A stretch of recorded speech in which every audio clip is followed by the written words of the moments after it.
इदम श्री सद्गुरुवे नमः। श्री कृष्णम वंदे जगद्गुरु। जन्म शताब्दी पुस्तक माला 71 डे 4। हमारी अंतस चेतना ही वास्तविक गायत्री।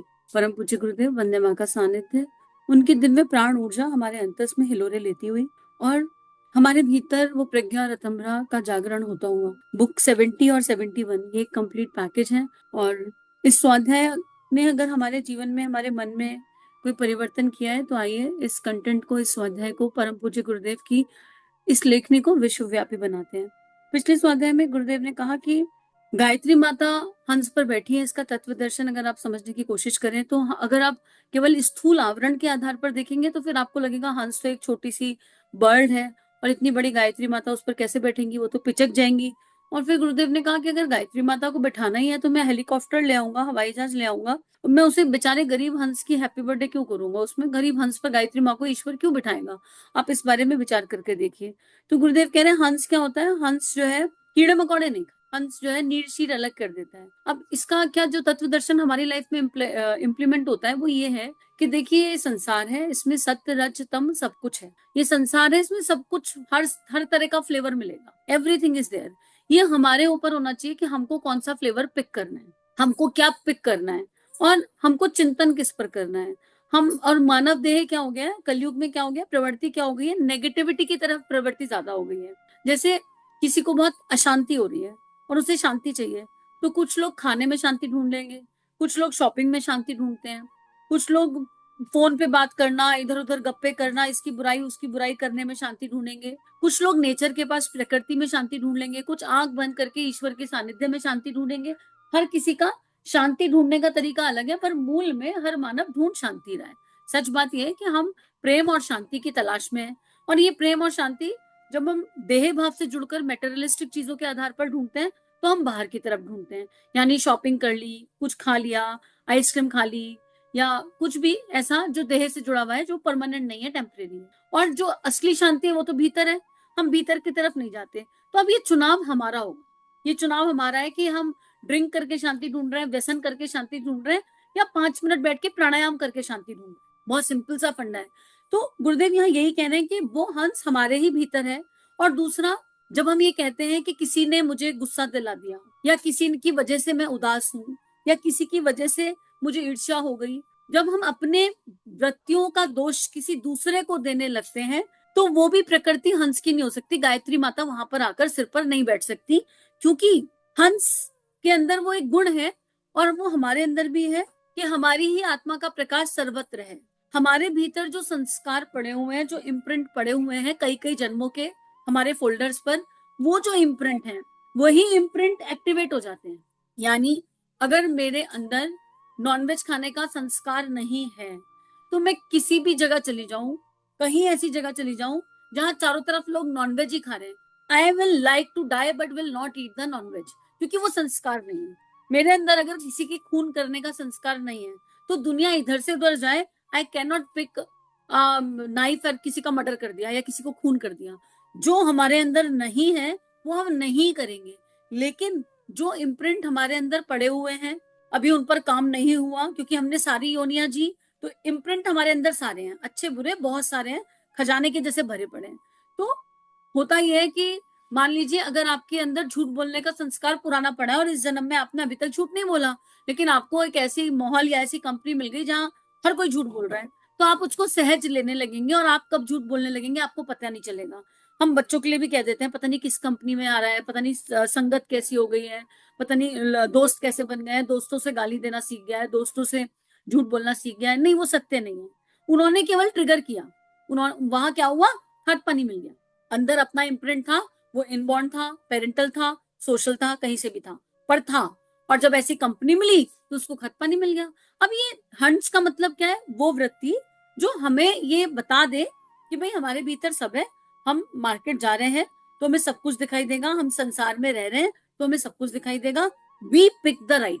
और वो राइट की डेफिनेशन क्या है, केवल इतनी जो हमें कंट्रीब्यूट करे भावनात्मक, विचारात्मक, हमारी सोशल सर्किल बढ़ाए, शक्ति बढ़ाए, हमारी इमोशनल पावर बढ़ाए, हमारी मेंटल पावर बढ़ाए, बस वो केवल एक कंट्रीब्यूटिंग एनर्जी है।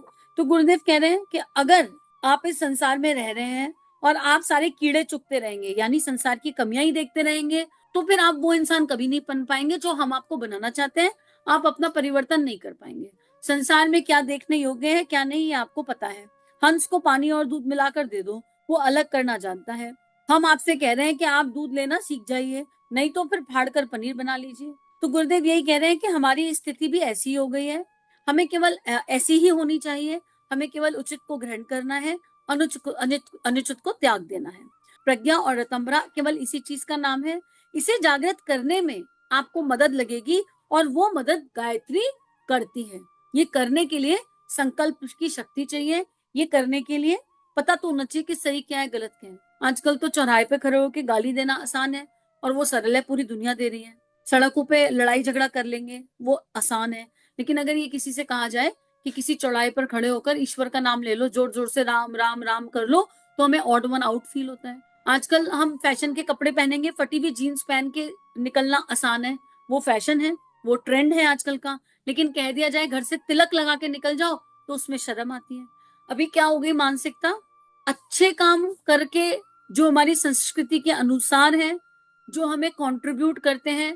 तिलक लगाना कर्मकांड की एनर्जी नहीं है। अगर आप ईश्वर के चरणों से उठाकर तिलक लगा रहे हैं, तो आपने अपने विचार शरीर को लॉक कर दिया है कि अब बाहर का कोई भी विचार मुझ पर प्रभाव नहीं करेगा। ये साइंस है तिलक का, क्योंकि वो आज्ञा चक्र के दरवाजे पर लग जाता है आकर।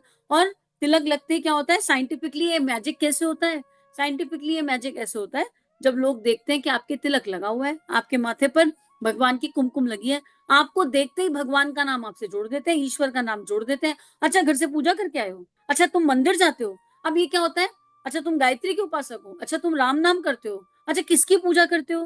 क्या होता है, लोग हमें देखते ही हमारे बारे में कोई अनुचित धारणा ही नहीं बना पाते। सबसे पहला थॉट क्या आता है, ये पूजा करते हैं, ये मंदिर जाते हैं, ये फलाने ईश्वर का नाम लेते हैं, ये ढिमकाने। अब क्या हो रहा है, कोई धारणा क्रिएट ही नहीं हो रही, हमारे लिए कोई कुछ सोच ही नहीं पा रहा। और जिसने सोचना था उसने पहले भगवान का नाम सोचा, तो उस ईश्वर की एनर्जी हमसे आकर जुड़ जाती है। ये साइंस है जो हमारे, और हम लोग क्या है, हम अभी इतने कमजोर हैं कि हमने अपने आप को वही मान रखा है जो लोग हमारे बारे में सोचते हैं। तो अगर आप तिलक लगा के बिंदी लगा के जाते हैं, लोग पहले ही आपको भगवान से जोड़ देते हैं। तो आपको कवच मिल गया ना, उन्होंने ही दे दिया। जो धारणा बनाएंगे बुरी बुरी, उन्होंने ही कवच दे दिया। फिर जहां तिलक लगा होता है ना, तो बुद्धि ऐसे काम करती है, आपको क्लब जाना है, आपके तिलक लगाए, आपको पता है कि क्लब जाने के लिए, यानी मुझे उस व्यसन घर में जाने के लिए तिलक के साथ मैं नहीं जा सकता। ये किसको पता है, अंदर से पता चल जाता है कि क्या राइट का है क्या रॉन्ग है। एक तिलक में इतनी शक्ति है, आप देख लीजिए, लगाकर देख लीजिए कुछ दिन। कुछ भी ऐसी जगह जाएंगे ना जहां जाने योग्य नहीं है, तो आपका मन बता देगा तिलक हटाना। अब इसमें लगेगी हिम्मत, आपको ये पता होगा अब मुझे क्लब जाना है, अब मुझे वहां जाना है जहां पर कुछ भी ऐसा नहीं है जो मुझे कंट्रीब्यूट करे, तो मुझे इस तिलक को, इस बिंदी को हटाना पड़ेगा। वहीं पर आपकी प्रज्ञा और विवेक, कम से कम ये विचार तो आया कि हटाना पड़ेगा। इतना मैजिकल साइंस है, ये कोई छोटी मोटी चीज नहीं है, पर हमको ये समझ नहीं आ रहा। तो आजकल क्या हो गया कलयुग की एनर्जी में, कि जो हमें कंट्रीब्यूट करता है साइंटिफिकली, इमोशनली, मेंटली, उसको करने में हमें शर्म आती है, हम ऑड वन आउट बन जाते हैं। और जो कहीं से कहीं तक कंट्रीब्यूट नहीं कर रहा, वो हम करते चले जाते हैं, क्योंकि वो एक यूनिवर्सल एनर्जी बन गया है। क्योंकि सारी भीड़ वही कर रही है, तो हमको भी वही करना है।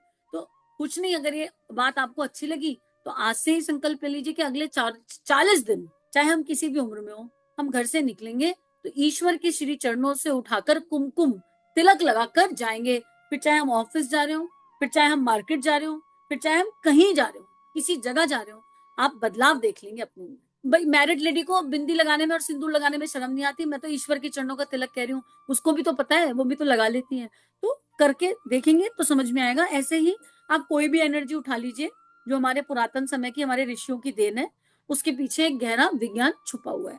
अब इसी क्रम में गुरुदेव कह रहे हैं कि साधना के प्राण को समझने की आवश्यकता है। अल्टीमेटली क्या है, हमारे प्राण को बदलना है। हमारा प्राण दूषित हो गया है, कलुषित हो गया है। यूनिवर्सल एनर्जी में इतना कुछ है कि हो गया है, सब कुछ अवेलेबल है इसलिए हो गया है। लेकिन इसको ट्रांसफॉर्म करने की, इसको साफ करने की शक्ति हमारे पास है। भाई अगर मेरे घर के आटे में कीड़ा लगा है, तो उसको मुझे ही छानना पड़ेगा, या मैं लोगों को बुलाऊंगी कि नहीं हमारे घर के, या हाय हाय करती रहूंगी, आटे में कीड़ा लग गया, आटे में कीड़ा लग गया। भाई आटे जैसी चीजें तुम कितना फेंक दोगे, कितना फेंक दोगे, तुमको उसको संभालना ही पड़ेगा ना। या फिर उसको एहतियात से रखना पड़ेगा, उसमें गीली चम्मच ना लगे, उसमें गीला पानी ना जाए, या हम उतना ही करें जितनी आवश्यकता है। कितनी सारी कैलकुलेशन कर लेते हैं छोटी छोटी चीजों के लिए, है ना। तो ऐसे ही हमारे भीतर एक प्राण भरा है, ईश्वर ने दिया है, दैवीय प्राण है। इस प्राण में हम क्या बाहर से हम क्या ग्रहण कर रहे हैं, भीतर से हम जो भी सोच रहे हैं, हर चीज एक एनर्जी है। जो भी हम सोचते हैं वो इस प्राण रूपी हवा में जाकर मिक्स हो जाता है। अगर आपके मन में कोई ईर्ष्या का भाव आया तो वो आपके खून में, आपके नस नस में मिक्स हो रहा है इस प्राण के साथ। क्योंकि ये प्राण कहाँ ट्रैवल करता है, ये ट्रैवल करता है 72,000 नाड़ियों के माध्यम से। ये सूक्ष्म की नाड़ियां हैं जो स्थूल में नहीं दिखाई देंगी, और ये फिर जन्म जन्मांतर के लिए साथ हो जाता है। तो गायत्री कर रहे हैं, उसको जान रहे हैं, उसको समझ रहे हैं, तो फिर हम जो साधना कर रहे हैं उसका मर्म क्या है, उसका प्राण क्या है, ये भी जानना है। तो गुरुदेव कह रहे हैं कि साधना का प्राण, उपासना का प्राण सब बस एक है, समर्पण। समर्पण और केवल समर्पण। और अगर हम सच्चा समर्पण कर दें आदि शक्ति माँ गायत्री को या गुरु को, गुरु के बिना तो ज्ञान मिल ही नहीं सकता। आप कहते नहीं हमारे गुरु नहीं है, हम शिव जी को मानते हैं, क्षमा कीजिए, आप फिर भी आदि गुरु को मानते हैं, तो गुरु वहां पर भी है। आप कहें हम तो कृष्ण भक्त हैं, हम गुरु को नहीं मानते, नहीं, वहां पर भी जगत गुरु है, जगत गुरु की एनर्जी है, तो गुरु तो है। और इस धरती पर अगर हमें आदि गुरु और जगत गुरु का संपूर्ण भेद जानना है, अगर हमें गायत्री माता को एक्चुअली समझना है, वो गायत्री माता जिन्होंने अनंत ब्रह्मांडों की रचना कर रखी है, वो गायत्री माता जिनके गर्भ से, जिनकी योनि से पूरा ब्रह्मांड, हर एक योनि जन्मी है, वो हमें नहीं जानेगी, वो हमारा ABCD सब जानती है। ये आत्मा, आप और हम आत्मा के रूप में पहली बार कब किस योनि में आए, हमारे सारे रिकॉर्ड गायत्री माता के पास स्टोर्ड है। तो क्या ऐसी माँ की शरण नहीं लेनी चाहिए हमें, जो हमारा सब कुछ जानती है और जिससे बेहतर हमें कोई जान ही नहीं सकता। गायत्री माता और यज्ञ पिता से बेहतर हमें कोई जान ही नहीं सकता। हम किसी भी धर्म में हो, किसी भी जाति में, हम किसी भी देश में हो, कोई अंतर नहीं पड़ता। पूरे ब्रह्मांड को उन्होंने ही जन्मा है, उन्होंने तो नीट एंड क्लीन भेजा था। ये धर्म, ये जाति, ये रिलीजियस एनर्जी, ये हमारा किया धरा है सब। हमारी बुद्धि जब विकृत हो गई, हमारी जब सद्बुद्धि खत्म होने लगी धीरे धीरे, तब हमने ये सब कुछ एड ऑन कर दिया। तो हम सब उस गायत्री माता की संतान है, हम सब उस यज्ञ पिता की संतान है। भले ही हम हिंदू हो, मुस्लिम हो, सिख हो, ईसाई हो, भले ही हम भारत में पैदा हुए हो या भारत के बाहर पैदा हुए हो, इससे कोई अंतर नहीं पड़ता। प्रेम सबको बराबर चाहिए, हर योनि को भी, हर योनि भी प्रेम ढूंढ रही है। कुत्ता हो, बिल्ली हो, एक एक कीट मकोड़ा भी प्रेम ढूंढ रहा है, कुछ भी नहीं कर रहा, प्रेम ढूंढ रहा है। कोई भी ऐसी योनि नहीं है। तो ये यूनिवर्सल एनर्जी है, प्रेम की एनर्जी। हर कोई शांति ढूंढ रहा है। ऐसा थोड़ा ना है कि जो आउट ऑफ इंडिया में पैदा हुए हैं वो कम शांति ढूंढ रहे हैं और इंडिया वाले ज्यादा शांति ढूंढ रहे हैं, ऐसा नहीं है। चॉइसेस हमारे पास है। तो अगर हम इस शांति को टेम्परेरी चीजों में ढूंढ रहे हैं, अगर हम इस शांति को व्यभिचार में ढूंढ रहे हैं, अगर हम इस शांति को क्लब्स में जाकर ढूंढ रहे हैं, किट्टी पार्टी में जाकर ढूंढ रहे हैं, अगर हम इस शांति को ड्रिंक करने में ढूंढ रहे हैं, ओवर ईटिंग करने में ढूंढ रहे हैं, होटलों में जाकर पैसा खराब करने में ढूंढ रहे हैं, अगर हम इस शांति को शॉपिंग करने में ढूंढ रहे हैं, तो यकीन कीजिए वो शांति जो आपने ढूंढी वो आपके साथ लाइफ लॉन्ग क्यों नहीं चली। आज आप अशांत हैं, आपने एक टेम्परेरी शांति ढूंढी, तो ये बनी रहनी चाहिए थी ना। ये फिर थोड़ी दिनों बाद क्यों इधर उधर हो गई, फिर अस्त व्यस्त क्यों हो गए, फिर दोबारा से जरूरत क्यों पड़ी। और ढूंढ यही रहे, ये बिल्कुल सत्य है। तो आइए उचित दिशा में शांति की तलाश करते हैं। कहीं भीतर बाहर नहीं मिलने वाली, भीतर है, सब भीतर है, सारा खजाना भीतर छुपा हुआ है। उचित दृष्टि से, भेदभाव से मुक्त हो जाते हैं, पूरी तरह। ये मेरा देश, ये तेरा देश नहीं, वसुधैव कुटुंबकम। पूरा विश्व ब्रह्मांड हमारा है और हम इसके हैं। हम किस जाति के, किस धर्म के, कोई लेना देना नहीं। हम किसी भी धर्म में हो, किसी भी जाति में हो, गायत्री मैंडेटरी है, माँ है हमारी, सब जानते हैं। तो आइए इसी भाव के साथ, इसी प्राण को भीतर धारण करते हुए एक संकल्प लें कि अब करके देखेंगे। एक एक्सपेरिमेंट है, करके देखिए सही भावना के साथ। और किस भावना से करना है इसके लिए लगातार सुनते रहिए, पीछे वाले भी स्वाध्याय सुनिए, तो सुनते सुनते समझ में आ जाएगा कि किस इंटेंशन से करना है, किस ऊर्जा से करना है, किस भावना से करना है। और करेंगे तो अंतर आएगा ही। गुरु के सानिध्य में करिए। अगर दीक्षा नहीं ली तो मन से मान लीजिए।